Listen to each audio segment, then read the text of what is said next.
Welcome back to my channel Ravi Andugula. Friends, కాకరకాయతోటి కారం చేస్తున్నాను. ముందుగా మనం ఈ విధంగా కట్ చేసుకొని పెట్టుకోవాలి పల్చగా. ఆయిల్లో వేయిస్తాను ఇప్పుడు. ఫ్రెండ్స్, కాకరకాయలు ఆయిల్లో బాగా వేగుతున్నాయి. బాగా వేగాలి. బాగా మగ్గాక మనము కొంచెం ఉప్పు, పసుపు వేయాలి. కారం కోసం ఎండు కొబ్బరి, వెల్లుల్లి, ధనియాలు, జీలకర్ర,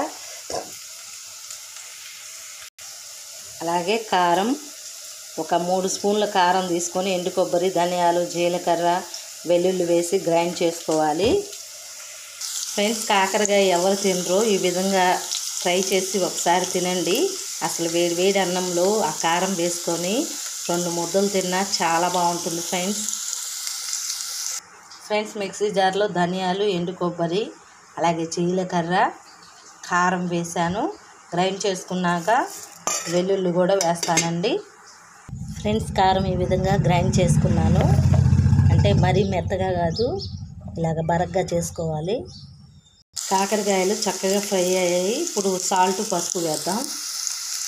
పసుపు, సాల్ట్ వేసానండి. కారం వేద్దాం. ఫ్రెండ్స్, కారం యాడ్ చేశాను. లాస్ట్లో 2 రెబ్బలు కరివేపాకు వేసా. ఫ్రెండ్స్, ఎంతో టేస్టీగా ఉండే కాకరకాయ కారం రెడీ అవుతుంది. ఫ్రెండ్స్, ఎంతో టేస్టీగా ఉండే కాకరకాయ కారం రెడీ అయింది. పప్పులోకి, పప్పుచారులోకి సూపర్గా ఉంటుంది. అలాగే ఉట్టిదైనా బాగుంటుంది. ట్రై చేయండి. నచ్చని వాళ్ళకు కూడా చాలా బాగా నచ్చుతుంది. ఈ విధంగా ట్రై చేస్తే వేడి వేడి అన్నంలో కొంచెం వేసుకొని నెయ్యి వేసుకొని తిన్నామంటే చాలా బాగుంటుంది. టేస్టీగా ట్రై చేయండి ఫ్రెండ్స్. Thank you.